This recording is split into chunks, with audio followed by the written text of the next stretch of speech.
Hi, and welcome back to one of our Meet the Stars that we have had on board the Navigator of the Seas. You are a star, Roy. Oh, I thought it was one coming. No, That's no. me. Is it? It's you. That's wonderful. Absolutely. We're here to ask you some questions about you. We were just talking before we started. 50 years. Mathematical questions? No. Oh, I was good at that at school. 50 years, yes. In show business. Yeah. And you were also saying in a previous conversation, your kids have followed you in the business as well. All my children they left college, went Yep. straight into show business. All right. I never encouraged them at all. I never even knew they were going to do it. Where we live, we are always grateful to the city of Blackpool. Right. Because Blackpool was responsible for all my children and I Yeah. going into show business. I started there when I was 16 on talent competitions and washing dishes in a hotel. Yeah. And then in 1977, we moved there because I got a summer season there on the South Pier with the Black Abbots. And we bought a house outside the periphery, and then we moved in, and the kids went to school there. And we came from the Northeast. I had 7 years Yeah. in the Northeast, Yeah. which I'm eternally grateful to the people of the Northeast. We left Northern Ireland at a terrible time, 1970. The city was burning to the ground, and the people of the Northeast took us in. And I learned all my comedic skills entertaining In the Northeast. Weirsiders and Geordies. Wow. So let's talk about, we've said 50 years in entertainment. What did let's talk about some of those jobs you did before. Right, well, I was, my friends in the street, you know, that you chummed around with and Yeah. what have you, they used to ask me, what are you going to do? Because they were going to the shipyard, or the aircraft factory, Yeah. or the rope works, Yeah. or the Sirocco work, an engineering factory. They were all going there, you know, and they said, well, you may not believe this, but your generation may not believe this, but in those days, if your dad didn't work there, you weren't going. Right, okay. Didn't matter about qualifications. Yes. You weren't going. Yeah. Unless you had a relative in there. Right, And brilliant. that's the way it worked. Yeah. I think it was because of the partisan divide between two major religions. Yes. They wanted to keep it one sort of sided. So I had no chance of getting in any of them. But on the other side of the coin, I did notice that everybody in show business, musicians as well as acts, when I was a kid, Yeah. were Catholics. Right. Now, so I never really got that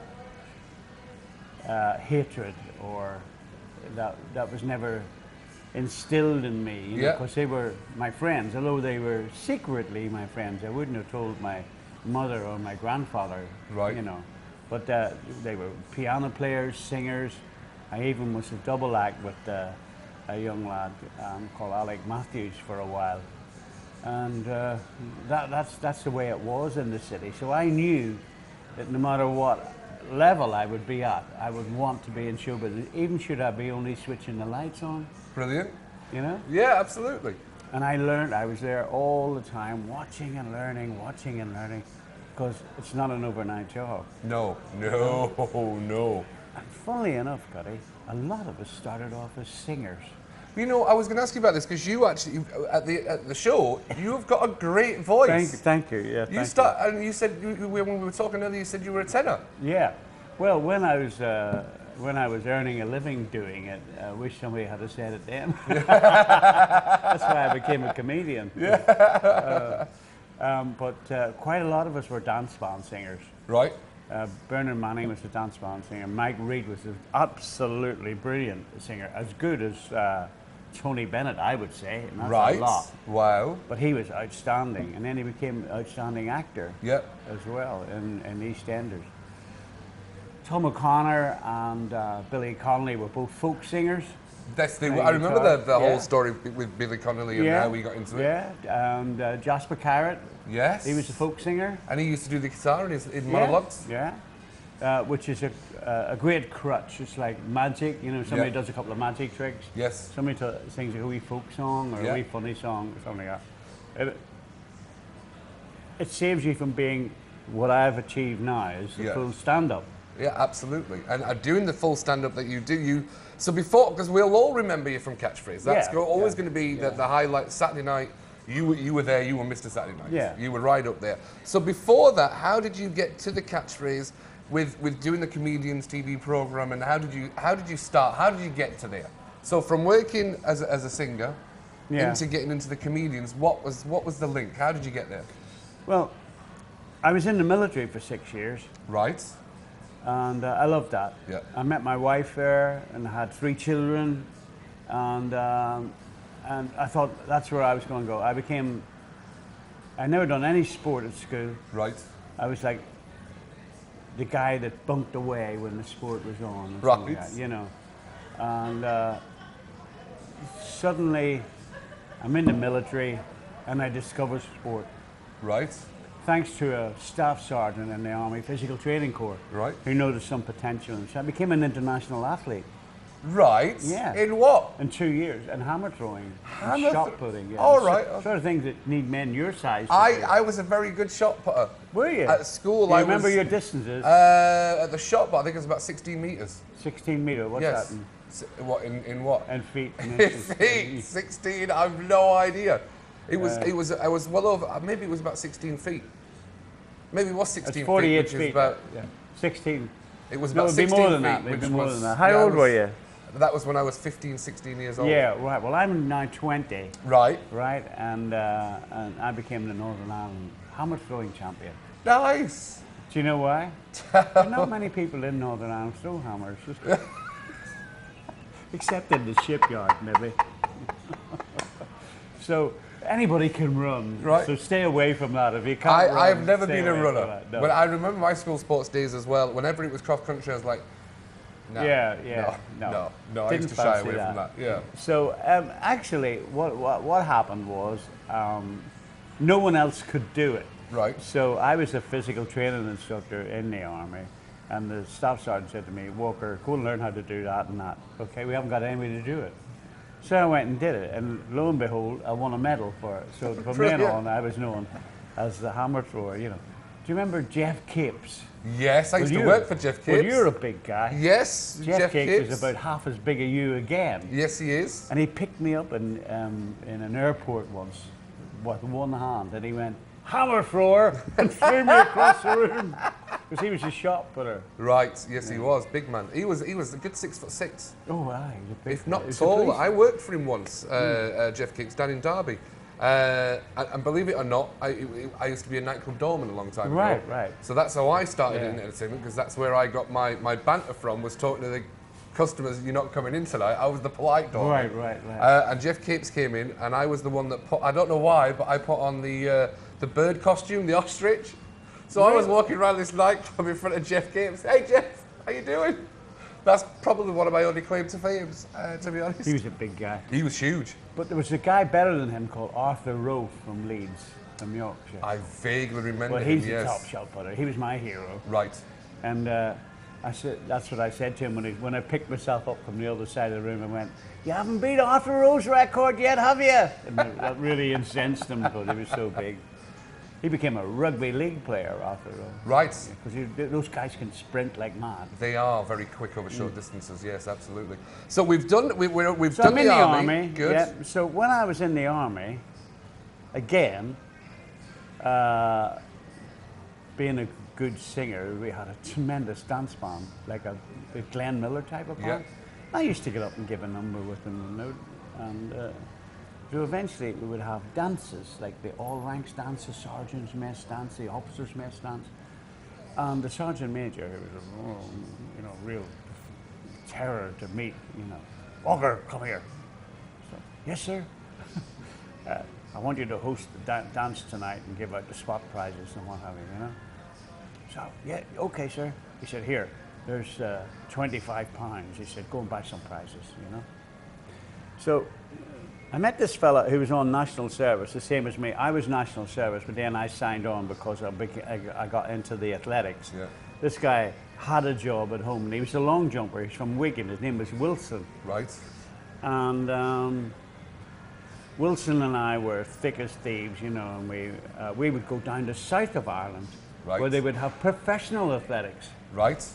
He could do the long jump, the hop, step, and jump, the 100 meters, the 200 meters, the 400 meters. He was so fit. Right. Me, I could do the shot, the discus, and the hammer. Right. We came out of there, Cuddy, with armfuls of prizes Brilliant. that we didn't know what to do with. You know, like teacups and cutlery sets and salt and peppers and electric blankets.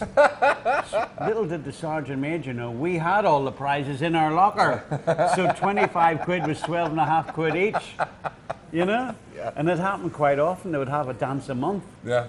So we were earning quite a little on the side and what have you. So that, of course, like the spiels started then, the talking started. We got 1,000 squatties and trying to control them. Mm-hmm. You know, but they were always better when the officer commanding was there. Yeah. And especially if their wives were there. The Yeah. single blokes would be out of control, but the married ones would be in good form. So I learned to control that. So little did I know how good I was getting at it. I was learning all the time. So we went away on active service to Borneo in '63.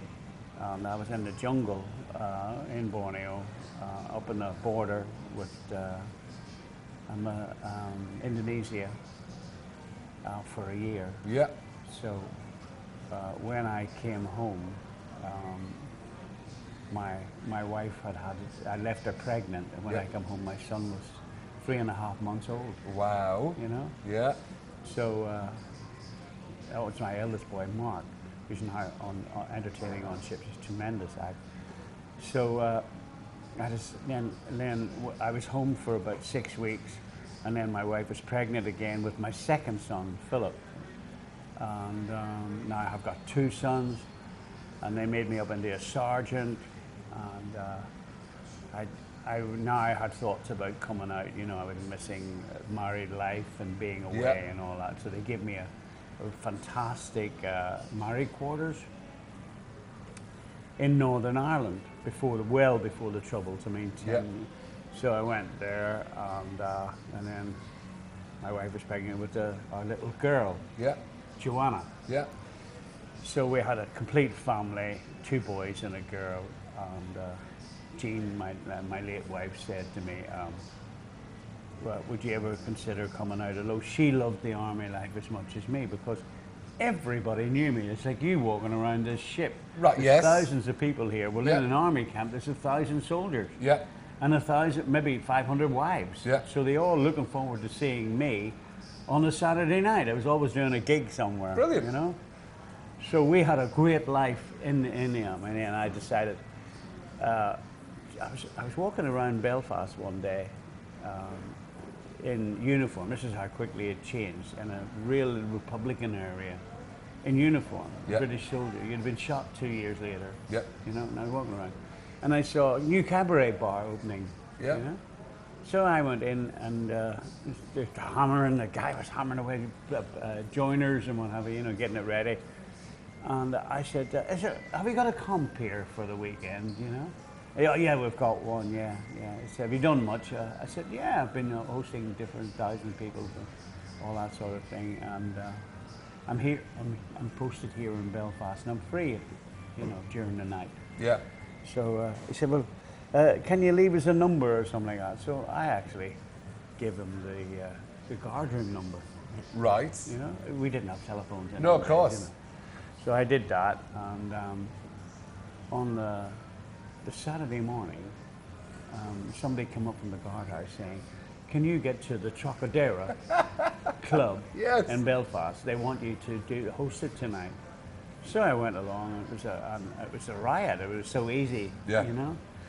Like people that came along and paid good money to be entertained as opposed to the squatties that came there to stop the show. So the guy offered me a contract, he offered me it's a good salary, and my time was nearly up to sign for the army to carry on. I went home and talked it over with Jean and what have you. She came along to the gigs.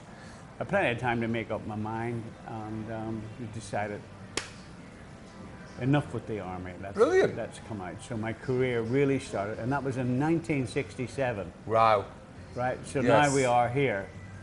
in Yes. 2018. Absolutely. That is your, yes, it is. That is your 50 So years. you do the math. So Absolutely. 51 years. This Yeah. is my 51st year. So I went full time, but my wife was a little bit worried that it wouldn't last. So ex-servicemen used to get jobs Yeah. in security or something like that course. there, you know. So a job came up for a country postman. Nice. Yeah, Postman Pat. yeah, postman Pat. So I said to the guy, it's very early in the morning. Yeah, he said, so you have to get up at 6 o'clock in the morning. He said, he said, you do it on the bicycle. Takes 4 hours. Yeah. You've got a car, haven't you? I went, yeah. He said, takes 30 minutes. He said, don't tell anybody.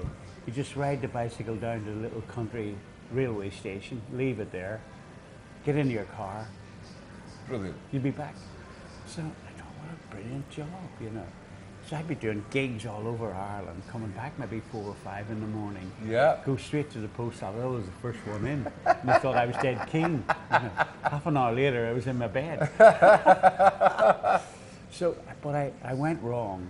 Cuddy, where do you think I went wrong? Tell me. I bought a Jaguar, Oh, British Motor Racing Green, yes. with the spoke wheels. So everyone saw the I'd postman been in driving active service for a year. I hadn't got paid. Right. So I had all this money.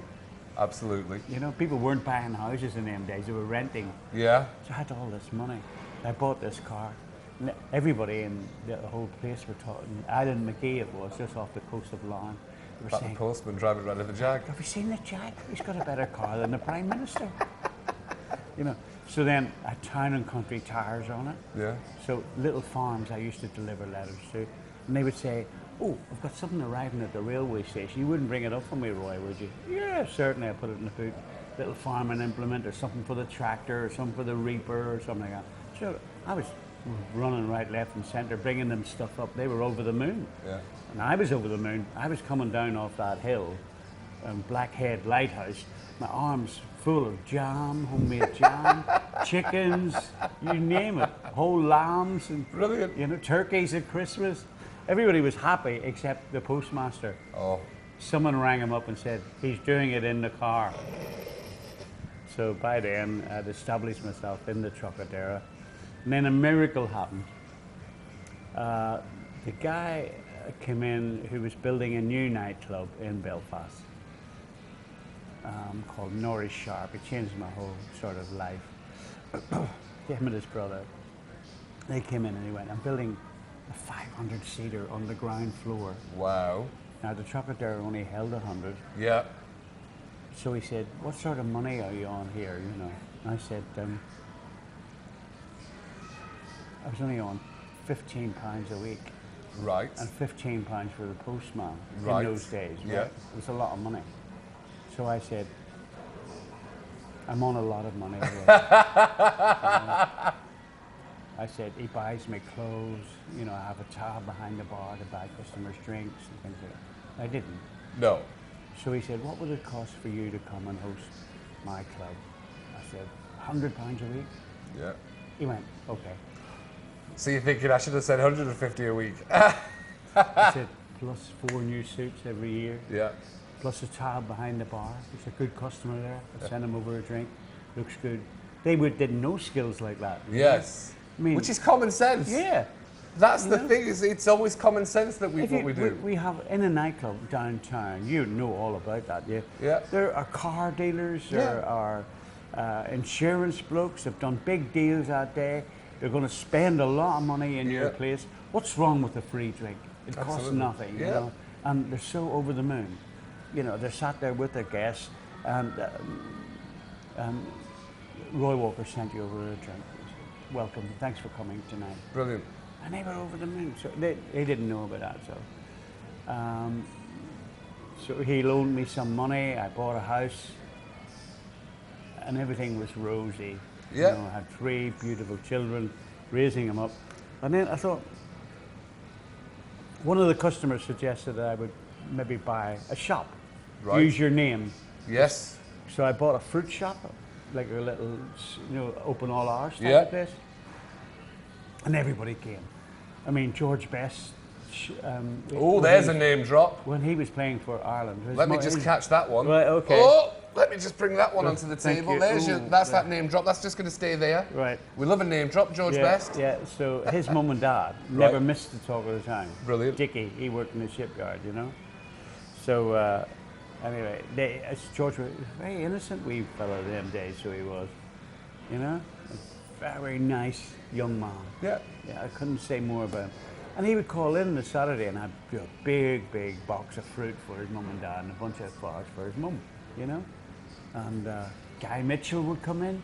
Nice. Dickie Valentine. Absolutely. Ronnie Carroll. Right. All those sort of stars Yeah. of the day who would appear at the club. Yeah. They would always call into the fruit shop, get the photograph taken and what have you. Brilliant. Maybe even sing to the customers. So everything was going spiffingly, and then bang! That's just All over. No. War. Oh, that's when it's kicked off. Oh. Yeah. So overnight it was gone. Yeah. Petrol bomb. Yeah. The house was gone. The car was gone. So we fled. We Right. fled to England. And that's where you went to the northeast. Yeah. Thank God. Yeah. So just pick yourself up, dust yourself down, get started again. Such as life. Yeah. And 7 years there. So in your 7 years in the northeast, whereabouts in the northeast? Sunderland. Sunderland. South is on a little town called Peterlee. Oh, Peter, yes, absolutely. Everyone will know Peter Lee. So what did you start doing in this area and this time? So you'd left Ireland, you'd been a host, you'd been in the army. Yeah. You'd seriously learnt some great skills there. Yeah. How did you set yourself up in Sunderland, especially with a family? Well, they settled in, and there was a nice school and what have you. And Jean was very religious at the time, and I just set about trying to find work. I was very lucky because I had the contacts of the people that appeared at the Talk of the Town and the Trocadero in Yes. Ireland with me, so they helped me get work. See? You know, That's I amazing. rang him up and I said, if I get on the phone to an agent and tell him how good I am or how bad I am or whatever I do, Yeah. they won't believe me. But if you did it, you know, Yeah. I might get a chance. You Yeah. know. So they were very kind about that. So I got started that way. Started really at the bottom, Yeah. way below where I had achieved in Northern Ireland. Yeah. I was on the television every week or so Right. in Northern Ireland. So now I'm in a lowly miners club, or ex-servicemen's club, or That's where Labour we- club, or Yeah. Fiona Catholic club, or something like that. And they could see that I was way beyond the Norman standard of acts that was going there. But at the same time, I had a handicap. Right. My accent. Of which we're used to now, and it's all Yeah, part of you. yeah. It's part of the Roy Walker Yeah. experience.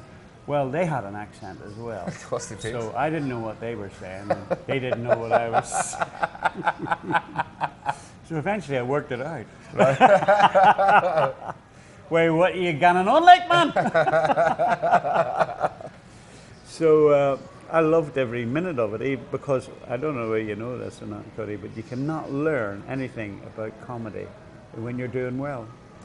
You have to, do you know, yeah, and you're right. So that's where a lot of other comedians now, once they've made it to that status, they struggled with new material because they're not in the real world, I suppose. They're not in the mix of it all and stuff like that. It's like running downhill. You're not running. No. It's like cycling uphill. You're not a cyclist. No, you're right. You know, you can't cycle downhill. Yeah. That's it. Anybody can do that. Yeah. But cycling uphill, Yes. that takes guts and stomach and all that. It's Yeah. the same with comedy. You've got to be dying to learn how to live. Yes. Isn't that terrible? And that's, it's do the you know, most but is truthful. that not turning every negative into a positive, I suppose? That's what we do, and the mantra is turn every negative Probably. into a positive. Probably. And if you can poke fun in the circumstances we are when we're down at the bottom, it gets us out of it, I suppose. But I still had that bit of class Yeah. that from Northern Ireland, from the shows that I was doing in the army, and I had nice clothes. And in 1971, I was doing workies, and I got my first cabaret date in Liverpool Right. in '72. I was with Lynn Paul from The Seekers Right. and Dorothy Squires, Yes. who was had gone down a little bit. Right. And she was at the Wookie Hollow, and Lynn Paul was at the Allison's, which were two major nightclubs in Liverpool when you got to do them. And I wasn't doing very well. Yeah. I wasn't back up to that standard. I was still down in the working men's club standard. I'd been a year and a half there now, and it suddenly dropped in class. And I was lucky I survived that week. I was coming out of the Lynn Paul show, and this Scouse lad stopped me, and he went, "Say, you're the comedian, like, you know?" I went, "Yeah." He said, "Hey, never heard such worse jokes in all my life." I went, "Oh, thanks very much indeed." You know. And I'm going to a harder club now. I'm going to the Wookie Hollow. And he went, "Hey, sit down a minute and I'll tell you a few jokes, you know." I said, "I'm in a really bad hurry." He said, "No, sit down." Well, Cuddy, was I lucky I sat down. He told me 4 of the best jokes I've ever heard in my life. I wish I could remember them. Right. So I was so excited when I got over. I had barely time to get changed. And I got on the stage on the Wookie Hollow Club on a Friday night. And I hadn't done well. I was surprised that they kept me. Opened up with these 4 jokes. And they roared. Yeah. And then I went into my act. Yeah. And they kept roaring and liked it. So That's brilliant. I came off, and the compere was in the Wookie Hollow. You had to walk like the wind in the willows. That's what the shape of the nightclub was. All right. Okay. And you had to walk across this wooden bridge to get to the stage, you know. And I had halfway across it, and he was calling me back and calling, "More, more, more." You know, I didn't have any more. I didn't have another joke. I told all my best ones. So I went up in the dressing room, and all the Liverpool comics who I knew, who'd appeared in Belfast, because just a boat ride away. Of course, yeah. They were all in. I went, "Oh God," he said. I heard you'd give up the singing." He said, "We were very surprised about that." He said, "But that was great tonight, you know." In walks Dorothy Squires. "What are you doing next Sunday?" Brilliant. I went, "Some working men's club." She said, "Would you like to host my show at Sunday night at the London Palladium?" Oh, wow. You should have seen their faces. They were pig sick. They were. I went, "I think so." So I go down to the London Palladium, host the show for her. She used to rent the London Palladium. She was so popular, and sell out. You know, 2,000 people. Yeah. And she said, I was on 75 quid for the week for the 2 nightclubs. And she said, "Would £100 be all right for the Sunday?" I went, "Oh, all right." It's my first time. So that's a great story, isn't it? That is honestly the journey there. This is, so you're now at the London Palladium. So you've gone from Ireland, you've gone to Northern Ireland. Now you're at the London Palladium after dropping down to Liverpool. So you're travelling from Northern Ireland. You've not already moved down to Blackpool, or are you travelling from Blackpool down to Liverpool to do the shows? No, I'm travelling from the northeast. You are still up Yeah, at the Sunderland. yeah. This is amazing, fantastic. But you know what a graph looks like? Bap, bap, bap, Yeah. bap, bap. Right, so it crashes after that. Aye. Oh. So I flew my mother over from Ireland Yeah. to see me. I thought I'll never get to the London Palladium again, and here I am, you know. So we go to the party afterwards. My wife came with some friends, and my mother has never ever seen me as a comedian. You know, she doesn't know. She thinks a comedian dresses up as a woman or as a clown. Right. or something Okay. like Yeah. that, Yeah. you know. Yeah. But this new comedians that we became, Yeah. in a dinner suit. Yes. She didn't really get that, and so Dorothy Squires put her arms around her, and Dorothy Squires was very famous, believe you me. Oh, like yeah. Friends with Frank Sinatra and people Wow. like that. You know, she was a great singer. Yeah. So she got her arms around my mother like that, and she said, "Your son's gonna be." And Dorothy Squires had a very large mouth, you Right. know, and she would spit a lot. You know, my mother was crying, but she had no idea who Dorothy Squires was. You know. So I think she was still getting over Vera Lynn. Yeah. Right. So and the spit was going on. What happened? And Dorothy said, "Your son's he's got such a different style. He's going to do really, really well." You know, my mother waited till she was finished, and she went, "Have you ever heard him singing?"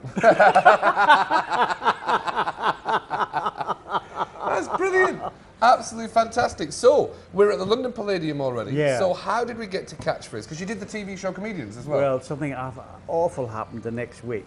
I went back up the Northeast, and every club I went to said direct from the London Palladium in chalk.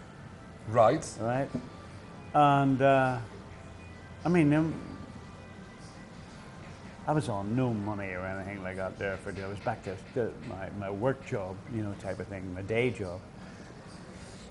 Got paid off on the Monday, got paid off on the Tuesday, got paid off on the Wednesday.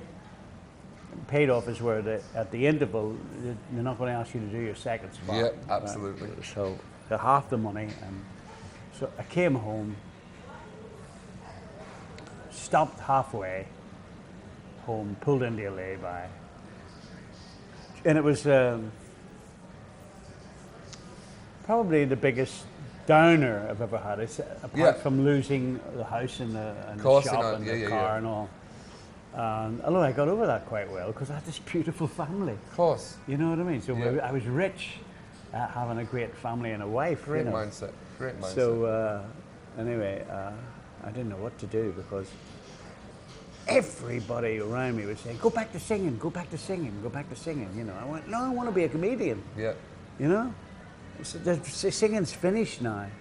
You know, there won't be any singers now. And there wasn't any. Yeah.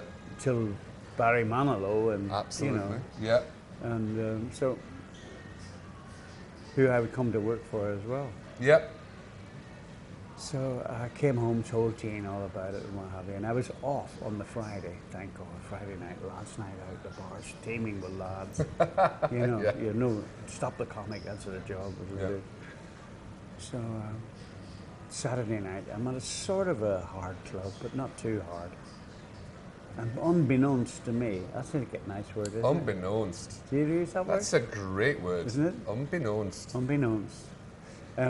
You're sitting fornenst me. That's a nice word, isn't it? Yes. It's very eloquent. I love words that are disappearing. So, unbeknownst. Yeah, so is there a beknownst? Fornenst me. And fornenst me. Have you noticed that one's gone? Per se. Nobody uses that now. So anyway, little did I know that Jean had approached all my friends, hired a minibus, and all my friends had gone to the club, and they were instructed to sit at different tables and laugh. Now there's a wife. There's a wife for you. I mean, Jean used to go into the ladies' toilet immediately I came off the stage to hear what their comments was. Oh, that's brilliant. You know? Used to sit in the cubicle and listen to all their comments, come out and say, "You shouldn't have told that, and you shouldn't." Well, that was very good. They liked that one, you know? That is amazing. Yeah. Well, Ken Dodd's partner did that as well. Brilliant. Ken Dodd used to have 5 stars for his jokes. Yeah. As soon as he dropped down, he dropped the joke. Wow. You know, she was there listening to the volume of laughter. Yeah.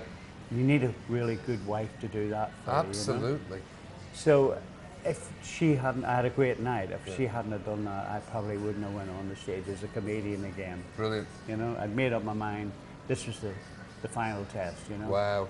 So I went forward from that. Right, so learned and learned and learned and learned and learned and got better and better and better. The beautiful thing was is we used to be doing 3 clubs a night then. Absolutely, yeah, you would know? be. Yeah. So you're on stage 3 times. And how long were your sets? Oh, 20. 20 minutes? 20 minutes, 20 yeah. minutes. And you just go and repeat those 20 minutes? Yeah, and they were all waiting for you. Yeah, of course. You were on next in 10 minutes time or something like that. So that went on, and then there was lots of comedians living around me. The Crankies lived there in this housing estate in Peterlee, and new faces started up. Yes. You know, and I was wondering, how do you even get on there? You know, and there was a comic. It was, I would have said, in ability was not up to my standard, but he was good. And he got on, and he won. Right. So I ran into him he was making a return to the North because he was from the Northeast. I ran into him in the service station on a Sunday morning. Yeah. And Johnny, you call him. I said, Johnny, I said, you're terrific on that there, you know. He said, yeah. He said, but, you know, I've only got 20 minutes, you know. He said, once I've done the piano playing and, you know, blowing the dust off the piano and say it's locked and all that. He said, my act's gone. I'm not like you, I'm not a patter man, I can't get new jokes. Yeah. I said, how did you get on it? You know, and he went, oh, this manager called Mike Hughes, who only manages comics from Liverpool. He said, I went and seen him and he booked me and he put me on New Faces. I said, do you think would he be interested in me? He said, why did you drop him a line? So I dropped him a line and he said, come down and see me for an audition to Port Sunlight. That's where Mr. Lever built a whole village for all his workers. Right. Sunlight Soap.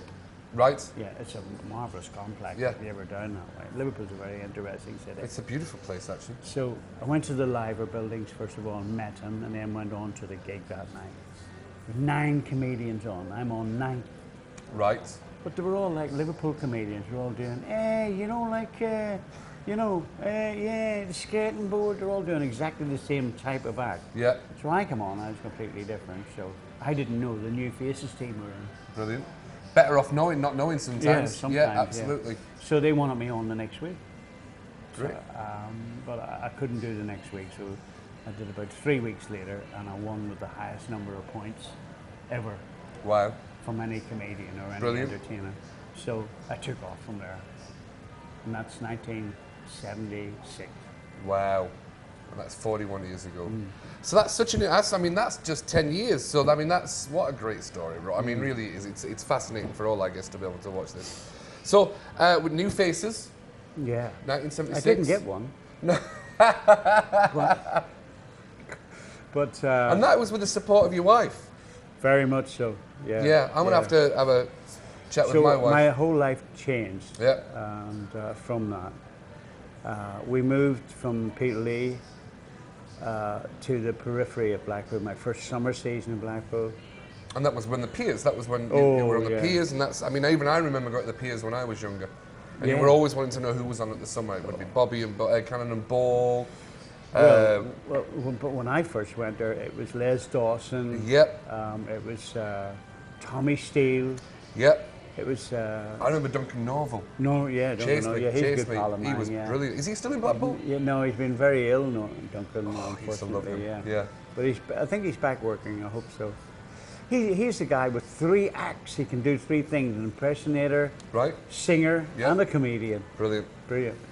I don't know whether you know this or not, but Blind Date was bought for him. Duncan Norval? Yeah. So he was supposed to host before He's Cilla supposed to Black? host it, but he's just a good act. You know what I mean? He's not. Brilliant. But they give it to Cilla. Yeah. And she didn't do much with it, did she? Yeah. So anyway, moved there, and then I was very lucky to meet the Black Abbots. Right? So that was the first band that I worked for. We became really big friends. My kids were really friends backstage, and Yeah. all their props and all the laughter that was going on were all involved in it. And Gene and their wives and all chummed around together. So we were a band of brothers type of thing. And that went on for a couple of years. And then I started to work for people like Little and Large. They just Yeah. cracked it, so I'd support them. Yep. And then Russ Abbott, he became We were a talking big about Russ star, Abbott, how much yeah. I was, a massive fan of I Russ seemed Abbott. to be always with Russ, even in London when he was doing his London shows, Yeah. acting and stuff like that. And he was very generous to me. He was a very generous man, Yeah. both allowing you on stage and off stage, So that was great. And then in we moved into the 80s now. Yeah. And I built myself up now, but I'm starting to support like people like Shirley Bassey. Brilliant. I did 10 tours with her, Wow. and then she introduced me to Tom Jones. She didn't introduce me to him, she spoke of me to Tom Jones, so he was going to make his first return to England, Yeah. Wales, Yeah. from Las Vegas. That was in 1984. And in the Christmas before that, I was working with Bobby Davro and Jim Davison at the Apollo in Coventry. Yeah. Big, sold out. Brilliant. 6 weeks sold out. And Jim Davison forgot his keys to the house he was renting. And he wanted to break a window or to get in or something else. So he picked up a paving stone, hoping to drop it and break it to make it a smaller stone. Yeah. Dropped it on his toe, cut his big toe off. Right? So Barry Clayman, a big impresario, brought Sinatra over and all that. Yeah. He was the booker, and he rang at my office and said, "The show's not going on. Jim can't appear, you know." So he said, "But we're insured, so tell Roy that we'll give him half his fee." Yeah. You know. So my manager said to me, "Is that all right with you?" You know, and I said, he said, "How many weeks have we got off?" He said, 6. Well, I've been working every night for years, you know what I mean? So I thought, we'll go on holiday to Jean and I, you know. So I said, tell him to forget the money. I'll just have the 6 weeks off, you know? Right. And no one had ever said that to him before. So he rang me personally to say, "Are you sure?" I said, "Yeah, I'm absolutely sure." I said, "I'm not taking money for work I'm not doing, you know?" And he rang my office the next day and he said, "I'm giving him the Tom Jones tour." Oh, wow. So I've got a week at the Albert Hall. It's twice nightly, 13,000 people. Well, for 400 quid a week. Oh. Tom was on 4 million. Show business! You hurt every time you punched me, by the way, Roy. There's some What sort of a doorman are you? I was a door wedge. All right, I was the one that held the door open. So amazing. So now we go. I mean, we all want to get to catchphrase. So this is Tom Jones. How did you get the catchphrase gig? Well, you'll never believe this here. Tom Jones, his manager. Yeah. He was. Do you remember his name, his manager? Who, Tom Jones' manager? Yeah. No. No, right. You don't either, do you? It'll come back to me while we're talking. So his manager? His manager was a genius. Brilliant. Absolute genius, right? He invented Tom Jones. Tom Jones is Tommy Woodward. Yeah. Engelbert Humperdinck is Jerry Dorsey. Yeah. Gilbert O'Sullivan and Leapy Lee. Those were his 4. He invented all 4 of them, right? He was a harmonica player in a band called Morton Fraser's Harmonica Gang. Yeah. And Morton Fraser was a little tiny guy. Yeah. And there's a lot of comedy in it and what have you. And then he died. Yeah. And the band broke up. So Gordon Mills, you call him. Gordon Mills decided to go into management to look for stars, right? Yeah. So he found Tom. Tom was only 18 when he found him, you know? What a great voice, though. Yeah, tremendous. Oh. Yeah. Yeah. Nobody liked Tom. Yeah. Sir Tom. Yeah. So, nicest man you could ever meet, you know? Yeah. And the most talented. He really was. Boy, oh boy. Still is. Yeah. So him and I are exactly the same age. Right. Yeah. So, anyway, do that. The band, I'm on the bus with the band, with his band, you know, and they're all going, Tom wants you to go to Vegas. Tom wants you to go to Atlantic City, you know. Now, I'm a bit of a loyal guy. Yeah. My manager got me the gig. Am I going to walk away from it? So Gordon Mills arrives, and he went, "You're opening Atlantic City in 2 weeks' time. How do you feel about that?" I said, "I'll have to speak to Mike. Does Mike know?" He said, "Mike who?" I went, "My manager, Mike Hughes." He went, "I don't deal with other people." He said, "I deal directly with you, you know." I said, "Well, he got me this gig. You want me to walk away from the opportunity he got me?" I said, "That's not my nature to do that." So he went, "Okay, plenty of other comedians, you know." So off he went. He died a year later. So I'd have been left in the lurch, you know what I mean? See? So some lessons learned in these. I love it. Mike found out about it, and he put me with Russ Abbott for the summer season with Dana. Right. And in the Bournemouth International Centre, the opening of it. Yep. And I was in the second half and doing stand-up. On the opening night, I mean, everybody from TV Land was there to sign up Russ Abbott. He was red hot. Ah, he was. And I had a great night. Yeah. So at the party afterwards, John K. Cooper was the head of ITV at the time, you know, and he said, Roy did very well tonight, Mike. Mike said, yeah, he's been doing really well. He's just come from the Albert Hall. He opened for Tom Jones. Really? Did he? Yeah. Yeah. He said, did the whole tour of Scotland. You know, Gordon Mills wanted to go back to America, but he wants to stay here. He's been on the road that long and he wants to stay in the UK. He said, maybe we couldn't get him on the TV a bit more, you know? And Mike said, what about that new game show you've got from America? He went, oh, we've got about 4 presenters. We're trying to make up our mind which one to use. He said, I think Roy's a wee bit slow for a game show. He talks very slowly. That's your comedy timing, though, isn't it? We've talked about the comedy timing, about the time you take to get to that. It's amazing.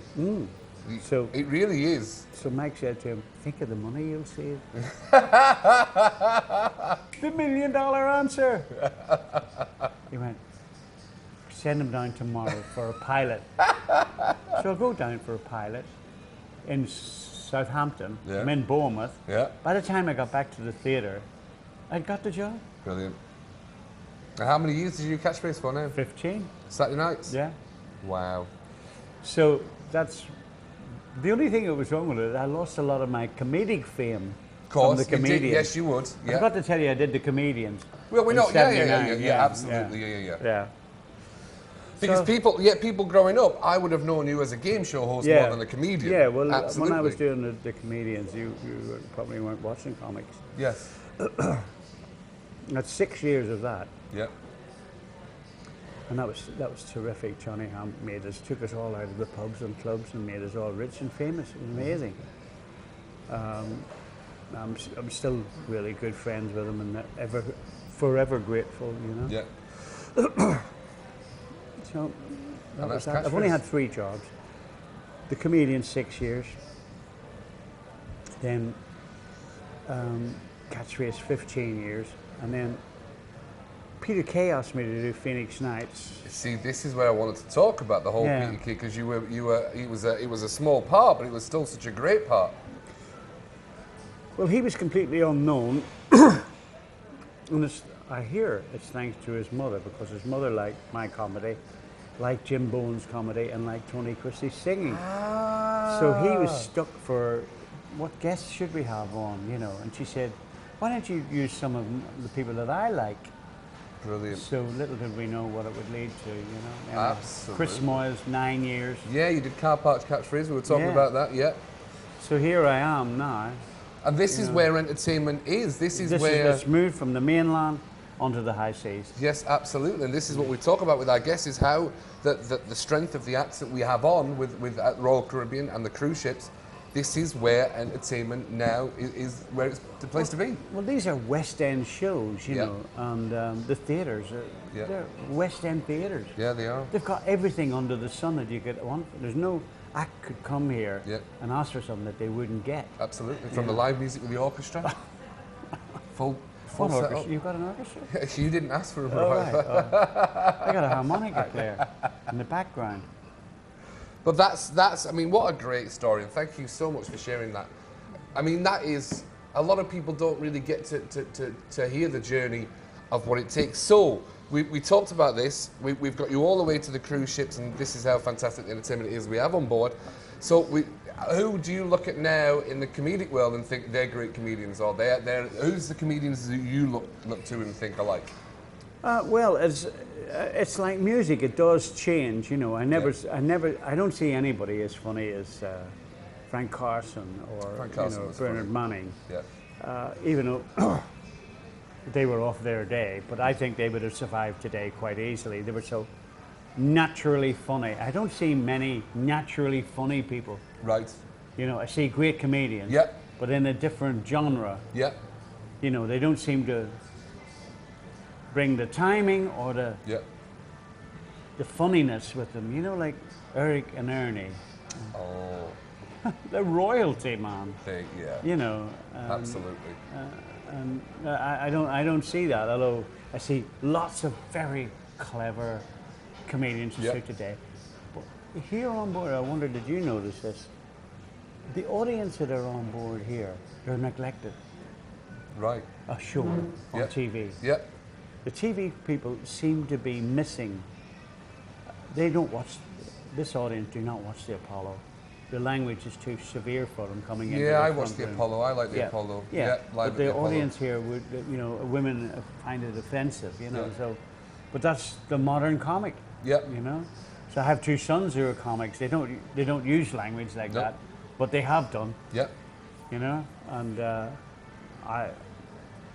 I just it's off today. You know, this is the world that we live in. You Yep. So, give me one name of a comedian that you think that's the comedian I like. know. Lee Mack. Lee Mack. Yeah. Nice. All right. Okay. That's very good. Yeah. Good stuff. I went up for his, when I finished in Edinburgh. I did Edinburgh 7 did the years Edinburgh ago. Fringe, yeah, yes. Yeah, I was the best quits of anybody. Yeah. And Lee Mack, I auditioned for him to play his father. But me, Freddie Starr, and Bobby Ball. Right. Right, so Bobby Ball got it. Right.